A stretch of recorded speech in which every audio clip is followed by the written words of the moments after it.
Hi, thanks for joining the latest Droplet webcast. Today, myself and Michelle, my colleague Michelle, the CTO of Droplet, is going to talk through Droplet through the eyes of an end user. We're going to give you an overview of what it looks like and how it feels through the eyes of an end user.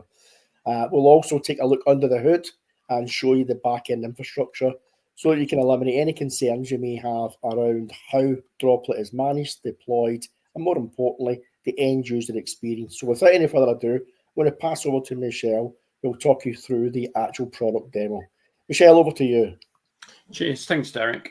So I've got a Windows 11 PC here, and the Droplet client has already been installed. The Droplet client sits in the system tray out of line of sight of the end user. So they generally don't interact with this client that I've just restored here. It usually sits in the system tray. And of course, we've got clients not just for Windows, but for Chromebook, Linux, and Apple Mac as well. On a Windows system, the user gets a series of icons on their desktop. These can be suppressed if you don't want that, and you can create your own icons with your own shortcuts if you want to. But the user just does have a double-click process by which they load up their application. So from the user's perspective, their legacy application that they have available on their system just runs as it's always done. They double-click a shortcut, they get their application. So here I'm running an application which is extremely old. It's a very old version of Microsoft Office 2003. I'd have to say, when we're getting engaged with customers around legacy applications, we don't tend to see something shrink-wrapped like Microsoft that often. It's usually an application which is specific to the business, either an industry vertical like aerospace or finance, or even specific to that organization itself. Of course, we're not just about legacy applications. We can run modern applications with the same degree of performance and finesse. Yeah. So this application is all running inside Droplet. Again, we have some customers running the very latest version of Office in Droplet, but usually what customers are aiming at is some line of business application which is critical to their organization. So just remember, Droplet isn't just about legacy. We do modern applications as well, or an entire application delivery platform. One common request from some of our customers is the ability to run legacy web browsers. Frequently, these particular applications have plugins that are now not allowed on most people's PCs. I'm thinking of things like Silverlight, Acrobat Flash, legacy versions of Java, or some kind of plugin from Oracle to access a database. So here on the left-hand side, I've got an ancient version of Internet Explorer, version 11, the native version. We're not in any compatibility mode here at all. It's the genuine article. And just to give you an idea of our capabilities and how deep we can go, the web browser on the right-hand side is IE6. Now, this was the web browser that first shipped with Windows XP many decades ago now. Yeah, so we can go right back to some of the older applications that you can think of. So the main thing to mention about this experience is that everything that I'm doing is being delivered remotely. Although the application looks like it's running on screen and looks like it's running locally, it's actually being delivered remotely, yeah, through our Droplet server appliance. We do have a model where we can run a container locally, and that's in that situation, the container uses the local memory, CPU, and disk of the PC. And this is popular amongst our customers who need an offline capability because they have operatives working in the field, sometimes literally in a field where there's no 3G, no 4G, no 5G, no Wi-Fi, and therefore remote delivery either from the cloud or from a corporate data center just isn't possible. Another good use case for a local container is where you've got service engineers plugging in USB cables, serial cables, any number of different interfaces to do maintenance work on some kind of device. You know, we have people using that in nuclear facilities and again in aerospace and in automotive. Yeah. When used in this particular manner, accessing the application completely remotely, the client is very lightweight. Less than 100 megabytes worth of software needs to be sent to the desktop as a payload to provide the application. So we're very, very lightweight on the endpoint. So what I want to do now is just switch to the back end of Droplet and give you a very quick overview of how we do this, and also flag up the fact that we're not just about end user apps, we're also about servers as well. So let me just show you the environment I am working in. Now I've got here the very latest and greatest version of vSphere. Just for disclosure, I used to work at VMware, and I was part of the VMware community from the very early days back in 2003 and onwards. And I just have a preference for my demo and my lab to be running on vSphere. We obviously do support Hyper-V, Azure, AWS, and Google Cloud. So we're completely platform neutral in terms of where you run Droplet. Just because you're seeing VMware here doesn't mean we're a VMware only product. The beating heart of Droplet is something we call the DSA, or the Droplet Server Appliance. It's just a virtual machine, which either runs in Azure or runs in Google Cloud or runs on vSphere. And it won't come to any surprise to you that what runs inside that virtual machine is a distribution of Linux. In the modern era, the era of people writing their own operating systems to do this sort of stuff has sort of come to an end.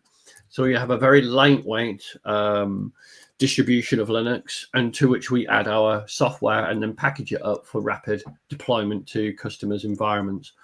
When my colleagues and I are speaking to the C-suite, I often like to say that we're a combination of open source and secret source. The open source is Linux, and the secret source, well, that's Droplet. So running inside this appliance, I've got a number of containers.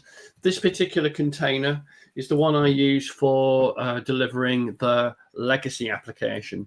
So when I went to my Windows PC and I said, give me a copy of this really old version of Word, where that came from was from this container here. These containers do support multi-session connectivity. So more than one user can connect to the container and get the application. And because of that, we're a combination of both being a scale up and a scale out technology. We can get more users and more performance by giving the container and the appliance more CPU and more memory. That's the scale up portion.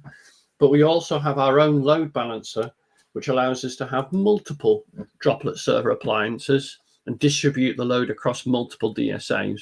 And of course, in our biggest environments, customers use a combination of scale up and scale out to meet the desired concurrency that they need. So we're very different from the sort of VDI model that you might know of old from other companies, where every single user got their own personal desktop, consuming massive amounts of memory, disk, and CPU, with a lot of IOPS being created on the storage backend. We're a shared model in the sense that one container can deal with the requests of multiple users, which we feel is the most efficient use of your memory and CPU resources in your data center or in your cloud. And with the way cloud economics are going, consuming less is always going to mean less of a bill in your credit card at the end of the month. So this container was set up without any applications installed, and all I did was use the standard setup program to install the old version of Office. I've got a library of software which is now somehow 30 years going back, because that's how long I've been in IT. So there's no special sequencing or recording or capturing process needed to install these apps. You just install them like you've always done. Run a setup routine and on you go. We do have some customers who've got legacy applications that are so old, they've lost the software, they've lost the licenses, nobody knows how it works. And they've got a number of PCs or virtual machines that has the software working, but no one in the organization knows how to actually get that thing working now. And that is kind of a forensic data recovery process. We can use tools to capture any physical machine, any virtual machine, and convert it into a Droplet container, and then use that as a source.